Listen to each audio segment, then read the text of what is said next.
Now, let's get into episode 213.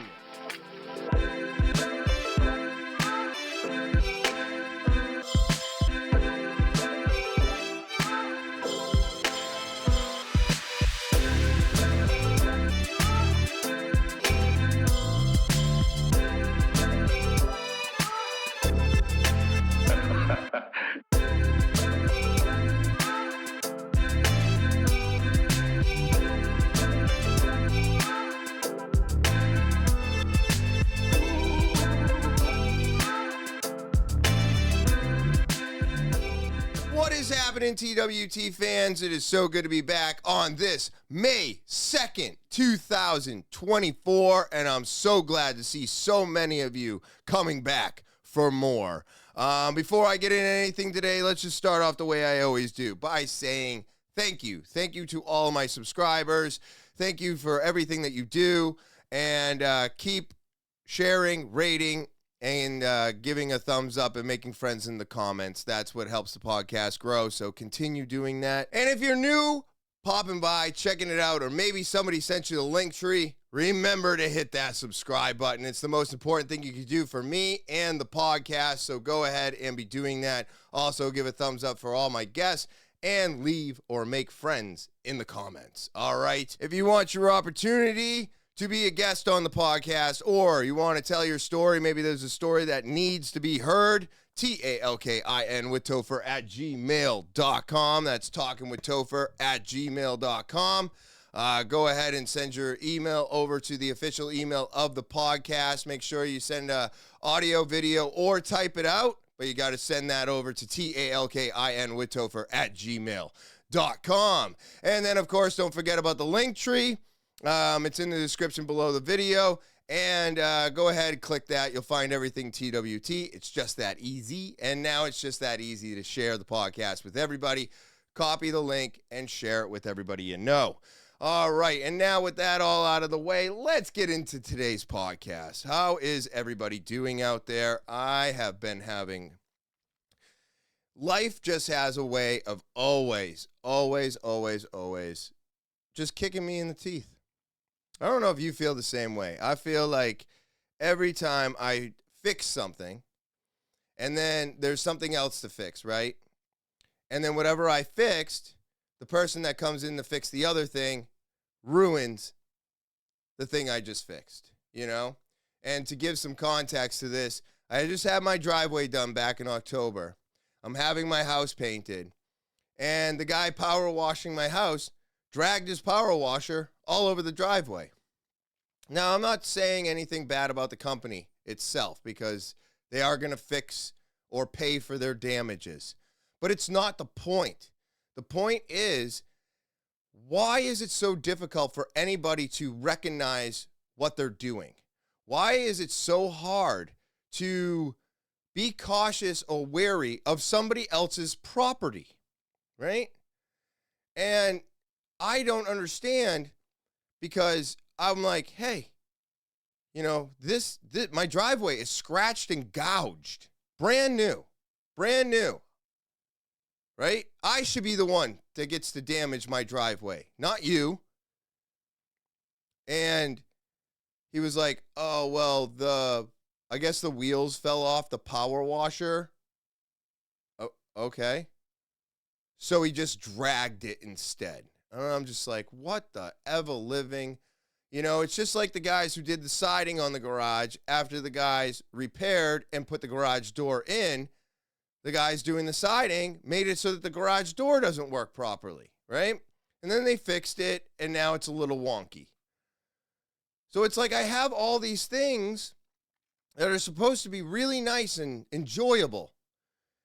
And it's a difficult task, because now I have to figure out what's wrong with the garage door. Why is it not shotting properly? I have to have the driveway repaired because now it's all scratched up and gouged.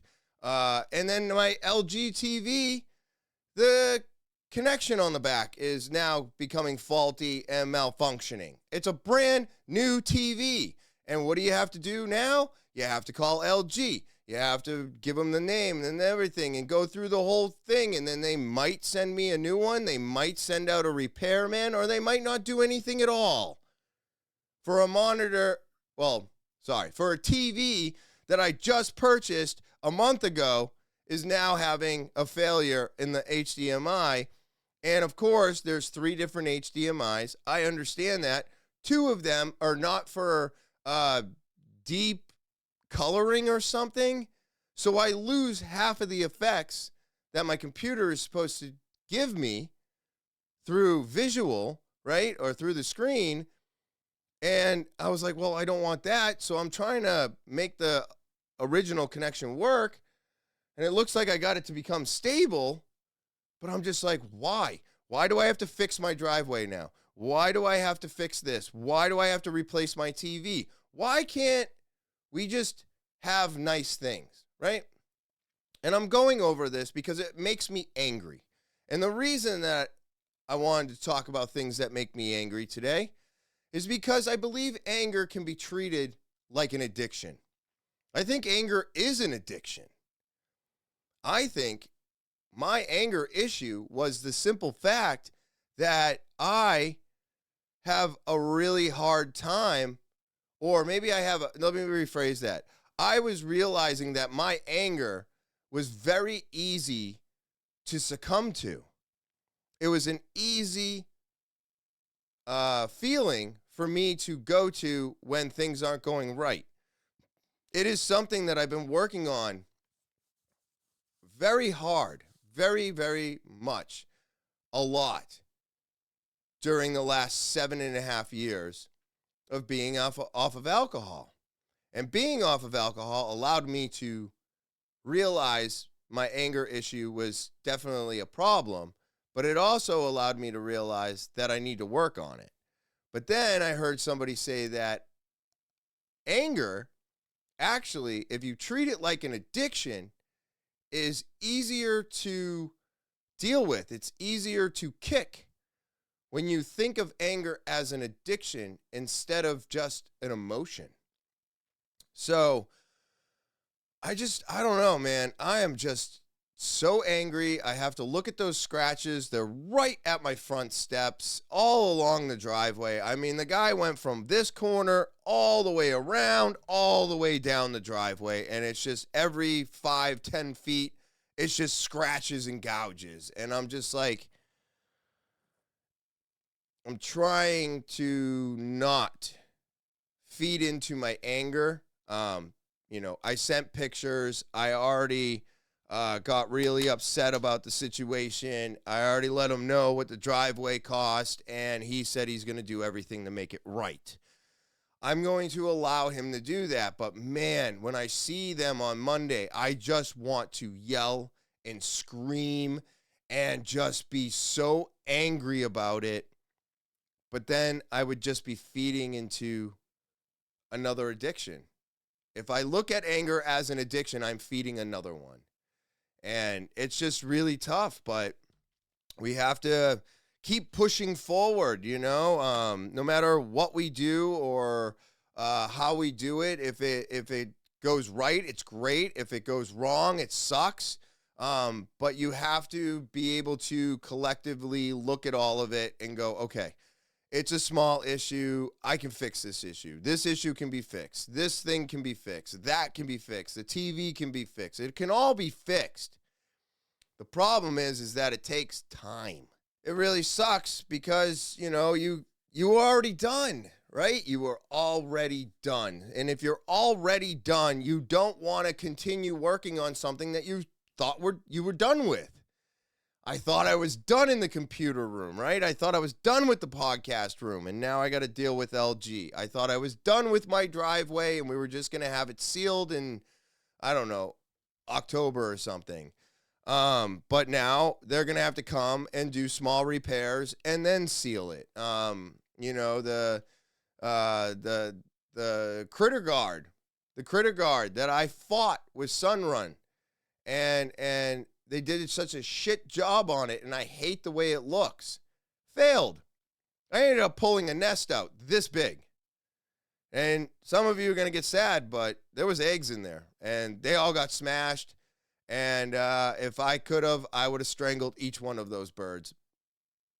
No problem. No problem. So I'm not going to strangle the birds. I was thinking about grabbing my pellet gun, but for all you people who love the animals, I went and got some owls, okay? So I got a big one that hoots and flashing eyes, and I got 2 little ones, and we're going to put them strategically around the house, and hopefully that'll deter the birds from hanging out. And I won't have to break out my pellet gun, because I'm telling you right now, even if these birds are not drones, I am going to eliminate them from this house because they are just a nuisance. They're just a nuisance, and it's so frustrating. But again, I can't feed into the anger. I'm treating my anger as an addiction, and I think if I treat my anger as an addiction, I might be able to really, really get rid of what I have left. And I might be able to stop feeding it so much ammunition. So I'm just really trying, and this is going to be a little bit of a and I'm just that's all we can do, right? It's all we can do. All we can do is try to be a better person every day, and hopefully every day you make a little bit of progress, and then you'll start seeing some good results a year or so later, because every little good thing does add up. It's just all the bad seems to be so much heavier. It's like the good is great, but I don't know what it is about the negative stuff or the stuff that breaks or not being able to finish something. All of that is so much more taxing, I think.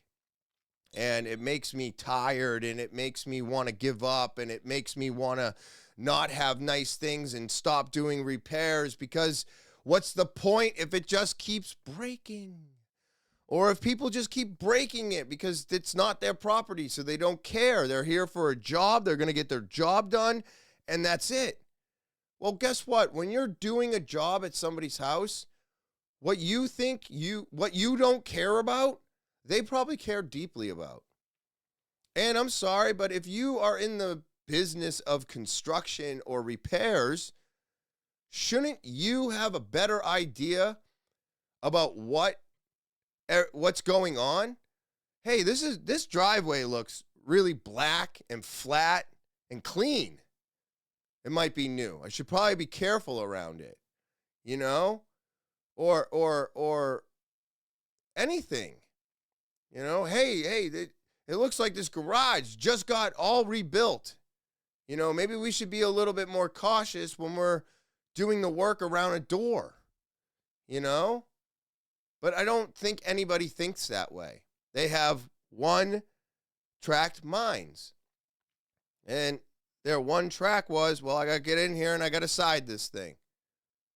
I got to get in here and I got to power wash. I got to get in here and I got to do this. You know, when I had the roof done, Sunrun ripped the shingles. I had to have the roofing company come back out and repair it all. Why didn't they just think or listen to all the warnings that I gave that, hey, this is a brand new roof. Can you just be mindful when you're doing your job too? I'm not saying like the roof is eggshells or something, but at the end of the day,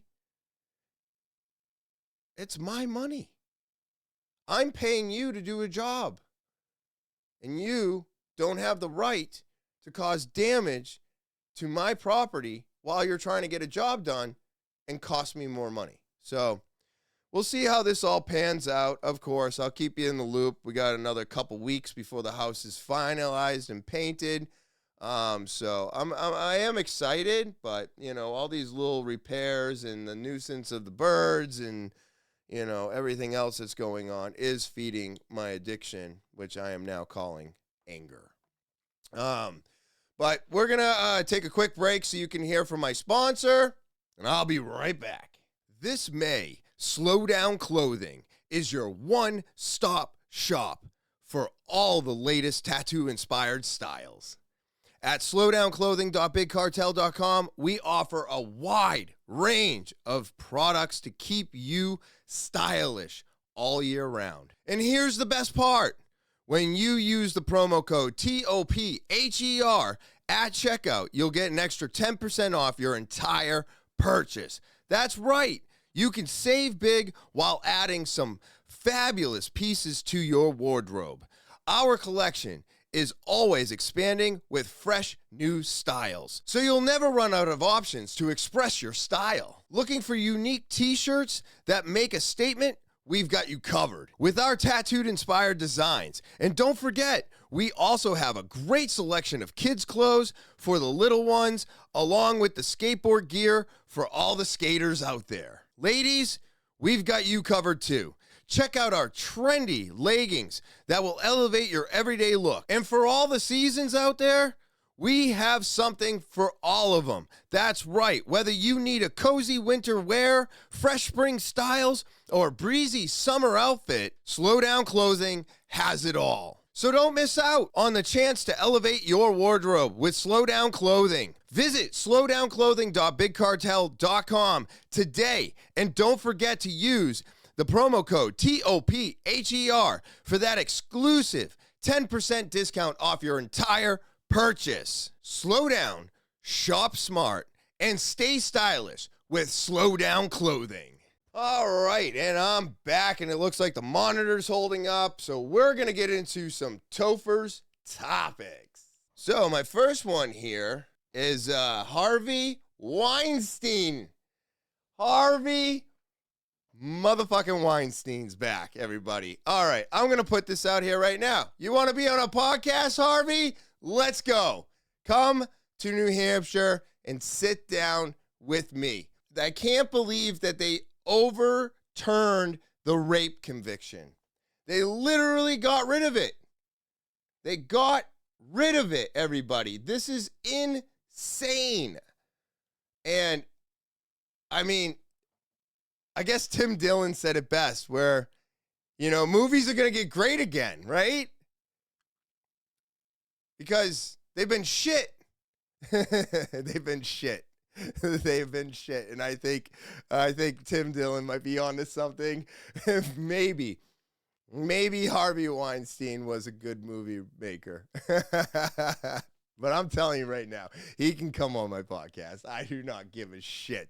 Oh my God.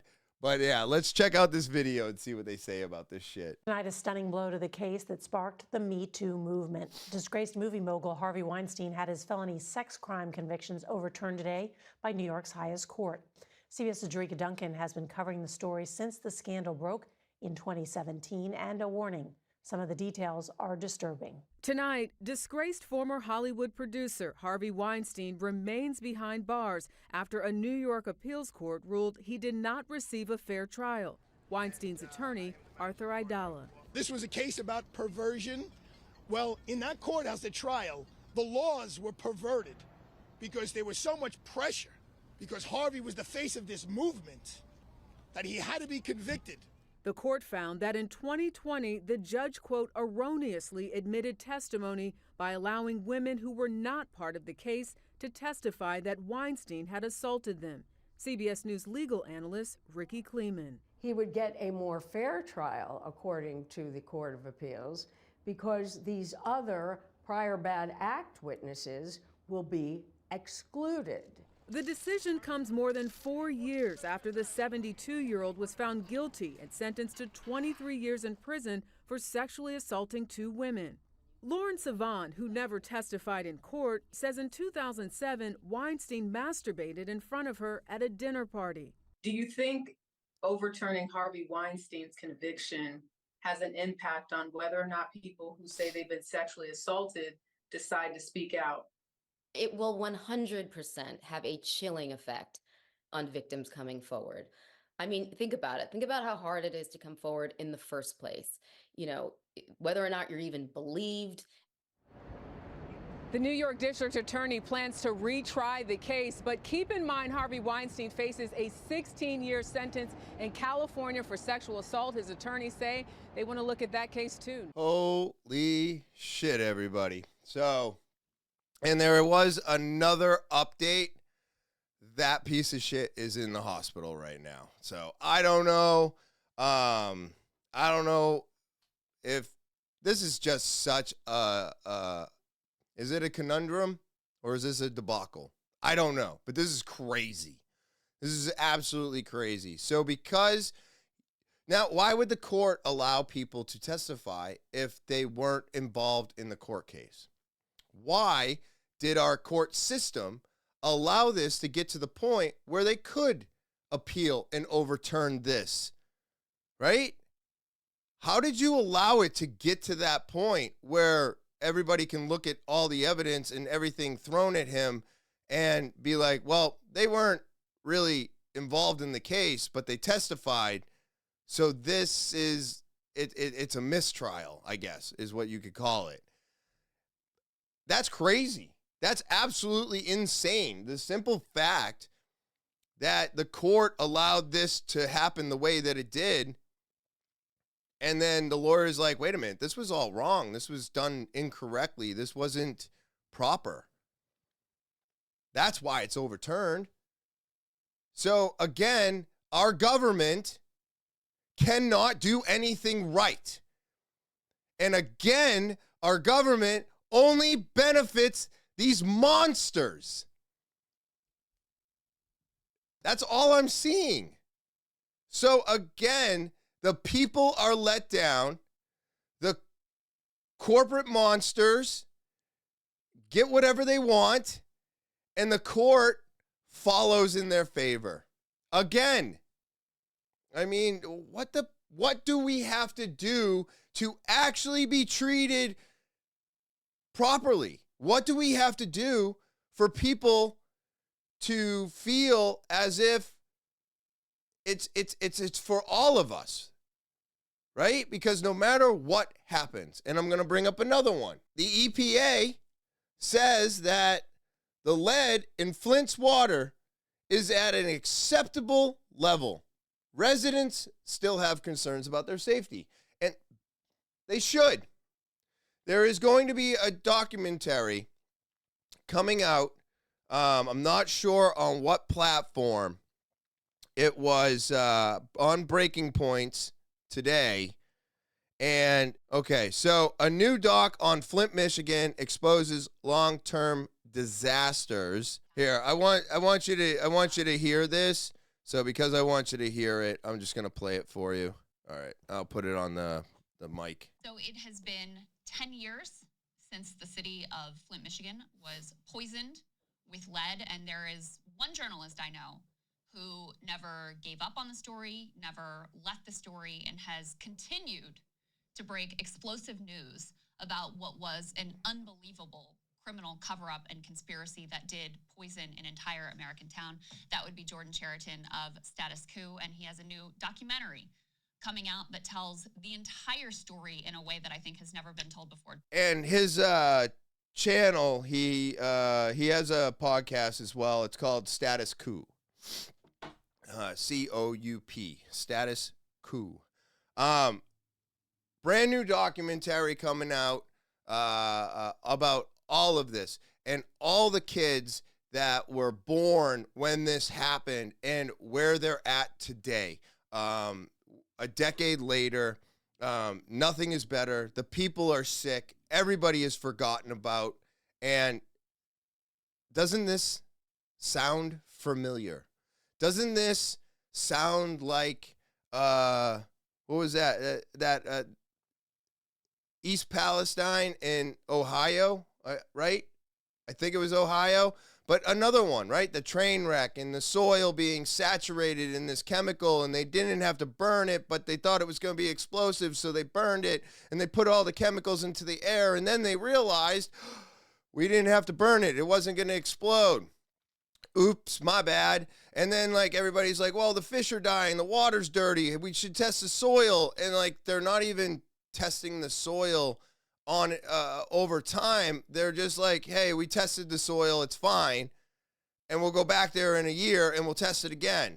And it's like, well, no, like when we have things like this going on, you guys should be on top of this. The EPA should be on top of this. They should be testing those soils and digging down as far as they can and taking topsoil and seeing how it's saturating week after week, month after month. They should be doing everything in their power to make sure that these towns are not completely poisonous to the people living in them. I think there's 140,000 people in Flint, Michigan, right? And what about all those people that you're telling them that it's safe to drink the water and take showers and do all these things, and people still have burning eyes and skin irritations and cancer showing up in 8-year-olds? An 8-year-old child had breast cancer. She should not have breast cancer at 8. Now, granted, are there kids with cancer on a regular basis? Unfortunately, there is. But when it's evident that there is lead in the water and it's causing problems, it's causing the kids to have just crazy ups and downs. Their mood swings are all over the place, and they're committing suicide because of this. And there's nothing that anybody can do because, well, the EPA just said it. It's a safe amount of lead. What? You will not even allow anybody to buy a house with lead paint in it without the proper procedures, without the proper paperwork. That's lead paint. You have to, like, I don't know, I think you would have to set the paint on fire, or you'd have to, like, crumble the chips up into dust in order to breathe in the lead that's in that paint. So the difference between the paint and the water are tremendously different, but look at all the protocol you have to do when you're buying a house that has lead paint, or there is maybe a chance of lead paint being in the house. There is so much that they have to do to clear it to be purchased. But we're just going to tell these people their water's fine because the government doesn't want to spend their money on fixing the water. They don't want to fix the soil. They don't want to fix the bridge. They don't want to fix the, they were supposed to build some platform or something for getting something into Gaza, I think. And it was like this thing that needed to be built so that they could have a way to get things in. And it was supposed to be done in 30 to 60 days. And as of right now, we are 52 days in and they haven't even started. They don't give a shit. They are literally shutting down and arresting. They just detained 100 more students today. They're detaining and arresting professors and teachers and students for what? Protesting what Israel is doing. They're saying that it's bad, and our government is shutting them down. These are peaceful protests, everybody. It's crazy to me. This doesn't make any sense. It's a genocide. We are allowing Israel into Rafah so they don't get any more involved with Iran. This is wrong. It's all wrong. It's all wrong, and I don't understand it. These students should be allowed to do what they're doing.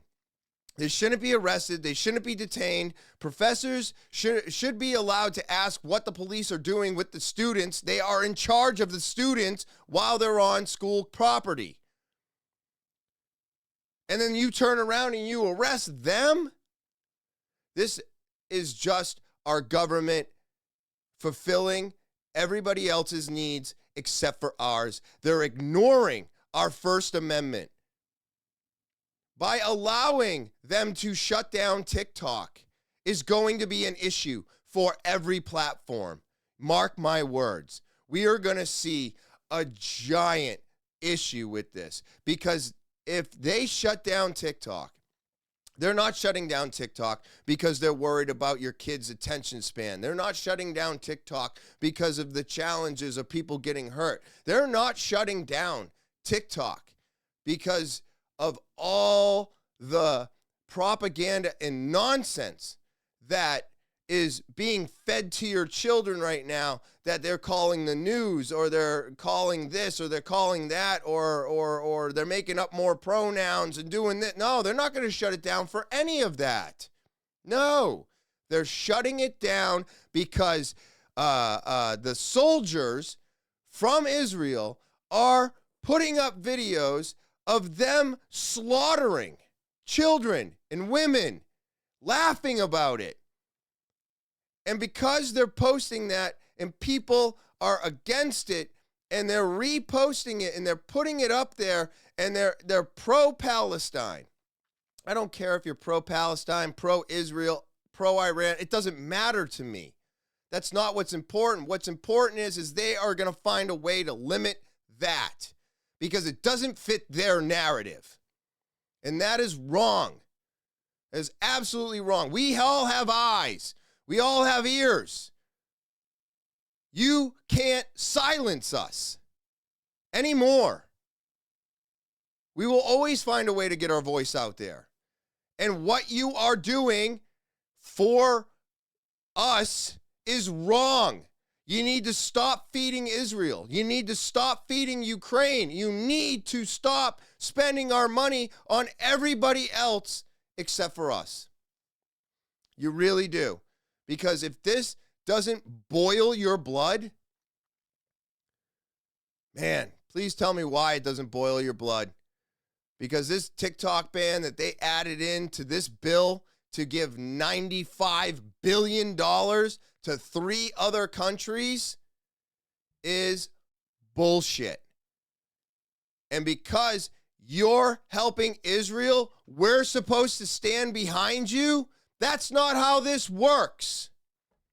If we don't like what you're doing, we protest. We say what we're feeling. We say what we're thinking. And we also get to exercise our First Amendment right. People should be disgusted with what Israel is doing today.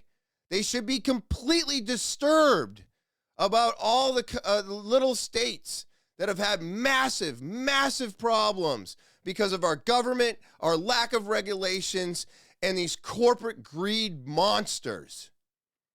Everybody should be up in arms. All of us should be yelling and screaming as loud as we can that this is a genocide, our government is not for us, and they are wrong. And we need to fix this. I just wish I knew how. I wish I knew how. New Hampshire Board of Medicine issues cease and desist order against a diaper spa. Oh, no. Jerry, this is Tim Dillon's fault, right? Dude, did anybody even know there was a diaper spa in Atchison, in New Hampshire before Tim Dillon talked about it? And now they're on a cease and desist order. And the new update, they just got hit with a $10,000 fine. So somebody's not going to be able to go and act like a baby anymore. And that's really going to interrupt their day. And you know it's one of them corporate assholes that sits on the board. And he's like, they shut down my spa yesterday. You fucking... Just Christ. Jesus Christ. Let's see what they got to say about this. The New Hampshire Board of Medicine has issued a cease and desist order against a woman who proposed a controversial diaper spa in Atkinson. You might remember that story. Colleen Murphy is being told to stop advertising herself as practicing medicine in the state because she does not hold a proper license for New Hampshire. Murphy argues that her services don't fall under the practice of medicine. Last November, the town denied Murphy a zoning application to operate that spa. Well, I mean, you can't say that you're practicing medicine if you don't have a medical like license. So right off the bat, I'm already gonna have to side with them because you can't do that shit. She should have said she was a masseuse or some physical therapy or something else, but you can't say that you are dealing with medicine without the proper paperwork. You can't do that, right? I can't drive my car without my driver's license, right? You can't drive a tractor trailer without a CDL license. You can't fly a jet without a pilot's license, right? You can't do these things. You can't practice medicine without getting a doctorate, right? You gotta have these things in order to do these other things. So for her to be saying that she was doing something like medical or whatever, she obviously already set herself up for failure because you can't do that. You can't do that. You have to be smarter about the things that you're choosing to say and do. You know, you've just got to be careful with this stuff. So just like being caught without your license and driving is going to get you into big trouble. Well, practicing medicine, at least she wasn't practicing any medicine, because if she was practicing medicine, it would have been a bigger mess. Because she doesn't hold the license, they can definitely shut it down. But, I mean, at the end of the day, you gotta have the proper paperwork. You gotta do what you need to do. You can't be saying that you're doing something that you're not or you're not licensed for. You just can't do that. So, I'm sorry, Diaper Spa. You should have said that you were, I don't know, mental illness or something. Like you help with depression. I don't know, something where you don't need a medical license to say whatever you're saying, right? Yeah. Word things better, I guess. But I just thought it was so funny. I'm like, holy shit. Did this even become a thing because it became a thing? Or did it become a thing because Tim Dillon was like, dude, check this shit out. Like, have you seen this? This is crazy. This is where adults go to be put into a diaper and treated like a child so they can have their ass cleaned by some hot lady. I mean, it is already an out there thing in the first place.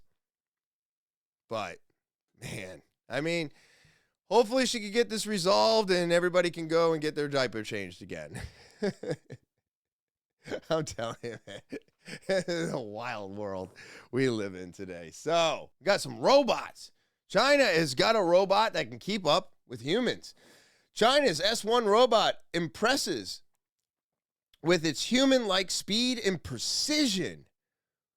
S1 is capable of exuding movements at a maximum speed of 10 milliseconds and can manage a payload of 22 pounds per arm. That's actually pretty impressive. Looks interesting, huh? I think it's weird how they went with like 2 webcams instead of like a head with eyes.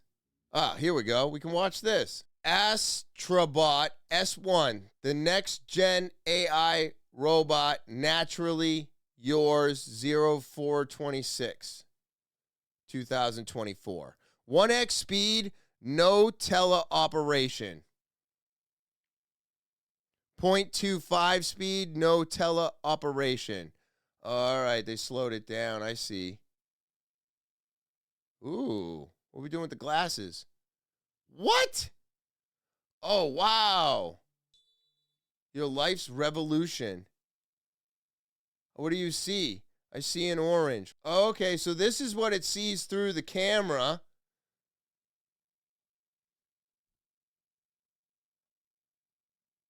I see an orange ping pong ball, a red race car toy, a white Hello Kitty figurine, a pink notebook, 2 white containers, a red pen on a table. Oh, wow. And then it picks them all out like that. Holy shit. And it's giving dimensions. And then it's going to pick the notebook up. Oh, wow. Look at how the camera visually picks up on its end. Actually, this thing is moving relatively quick. probably the fastest moving robot I've seen yet.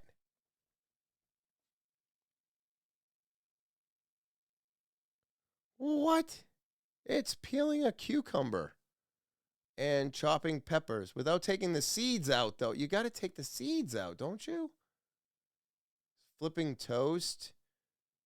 We're adding sugar. It's cooking. It's passing a plate. Opening up a bottle. Whoa. Opening up a bottle cap. Wow. Oh, look at this. It's opening up a bottle of wine. And it's using an automatic one.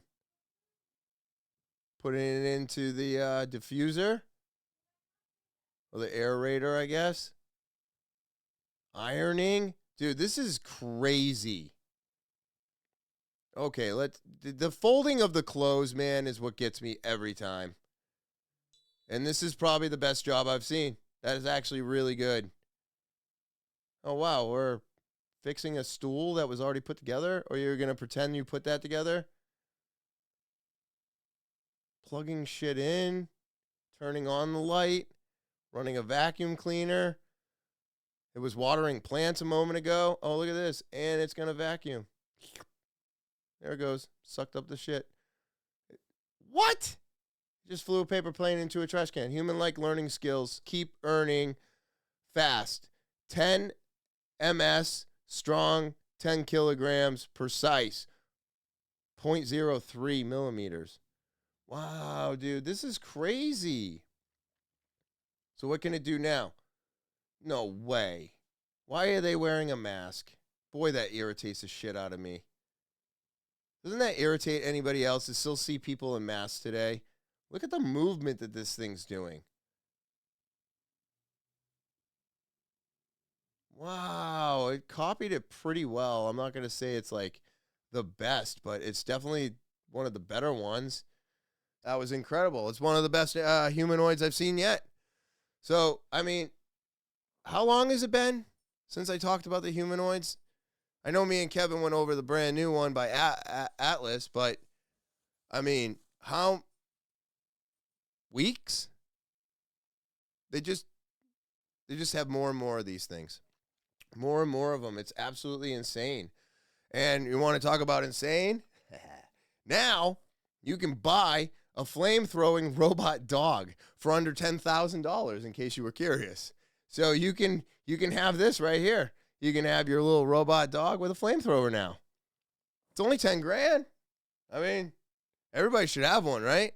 We're going to have these things roaming everywhere. Why? Because you know our government is going to have these things with guns on them everywhere. Police in California already do. I do believe I heard a story about one of these robot dogs taking a bullet for a police officer recently. Either that or it was a real dog, and that makes me sad now. But I'm hoping it's a robot dog because I don't care. But yeah, so if you were curious, if you've been wondering when you'll be able to order the flamethrowing robot, that Ohio-based flamethrower first announced last summer, the day has finally arrived. The Terminator, flamethrow bill as the first ever flamethrower wielding robot dog is now available for purchase. The price is $9,420. I mean, if I had 10 grand kicking around, I'd buy one. The Terminator is a quadruped robot with an ARC flamethrower mounted on its back, fueled by gasoline or napalm. It features a 1-hour battery, a 30-foot flamethrowing range, and Wi-Fi and Bluetooth connectivity for remote control through a smartphone. I mean, there you go, everybody. You want one of these dogs with a flamethrower on it? You can have one. All right, $9,420. It's all yours. And then this one here is the Boston Dynamics new Atlas versus the Tesla Optimus. There's a new humanoid robot in town, and it moves like a contortionist RoboCop. Today we're going to take a look at Boston Dynamics' next generation Atlas robot and see how it compares to Tesla's Optimus. Let's get into it. Boston Dynamics' new Atlas humanoid robot emerges just as the company retires its original Atlas, now called HD Atlas. The new Atlas is fully electric, a departure from the hydraulics that powered HD Atlas. Boston Dynamics has also introduced some new features, most notably the ability to move in superhuman ways. Boston Dynamics says it made this new Atlas to be, quote, stronger, more dexterous, and more agile. Will the new Atlas compete with its fellow humanoid robots like the Tesla bot and Digit from Agility Robotics in doing warehouse work? Or is it aiming to play a different role? In their press release, Boston Dynamics gave some hints. New grippers are in development that could serve a variety of functions, and the new design signals the company's move toward commercialization. The classic version of Atlas has become internet famous through a series of videos showing it dancing, flipping, doing parkour, and taking one heck of a beating. Not to be outdone, Elon also chose dancing as a method for introducing Tesla's humanoid robot. Unlike the Tesla bot, which has had commercialization as its end goal from the start, HD Atlas was more of a research platform for exploring movement, testing robustness, and possible use cases. Much of the testing footage we've seen from these companies reflects that.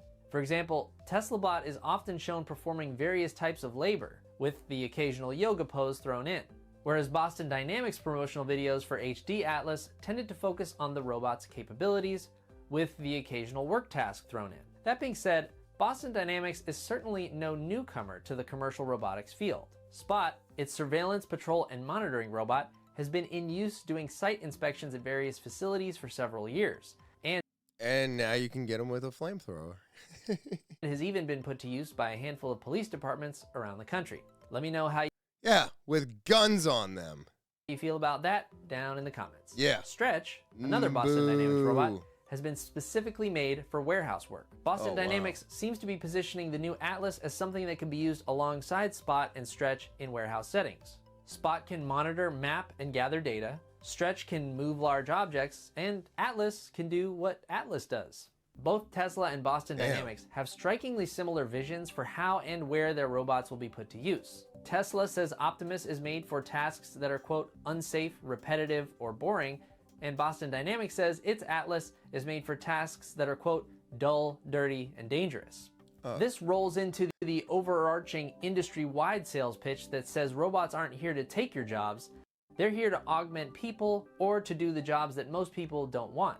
How that plays out in reality remains to be seen. These things are crazy. Elon's robot is definitely slower, probably more set up for, helping, stuff like that. But this new Atlas, if it can do anything that the old Atlas can do, plus whatever new stuff, the new body and the new joints and everything else can handle, I think Atlas is going to be the far superior humanoid out of everything I've seen, even in the last 5 months. I'd have to say that I find Atlas to be one of the far superior humanoids out there. I don't even know. Is it a robot? Can I call it a robot? I'm going to call it a robot from time to time. Humanoid, robot, fake, whatever. Just a interesting way of the world right now. But as you can see, as time goes on, these things are getting more and more advanced. It is not taking years or months anymore. It is taking weeks. And I think one day we're going to see even maybe a daily upgrade. I just think this is getting so far advanced so quickly that it's going to be, man, it could, like I said, I think the next 4 years is going to be really weird. I think it's going to be really weird by 2030. I really do. But man, that's so crazy to see. But that Atlas robot is something else. It really is something else. All right. Well, it looks like the monitor held up. Everything else will get worked on later on. And I got to get going out of here. So like always, I just want to say thank you to all of my subscribers. You're what keeps me coming back here week after week. Just remember, make friends in the comments, and of course, give a thumbs up for all of my guests and all the videos, all right? It's a lot of work to do, so I'd be thanking you for supporting me. And then, of course, if you're new, you're just popping by, checking it out, maybe somebody sent you a link tree, hit that subscribe button, all right? That's the most important thing you can do for the podcast. It's what keeps me coming back week after week, so go ahead and do that. And then, of course, if you want to become a guest, tell your story, or maybe there's a story that needs to be heard, you got to send it over to talkinwithtopher@gmail.com. That's the official email of the podcast. You can send an audio, video, or type it out, but you got to send it over to talkinwithtopher@gmail.com. And then, of course, don't forget about the link tree. It's where you can find everything TWT. It's just that easy, and now it's just that easy to share it. Go ahead, copy that link, share it with everybody you know. Hopefully they like it as much as you do. And with that all being said, as always, I hope everybody out there has an amazing rest of their Thursday. I hope you enjoy your weekend, and I will talk to you later.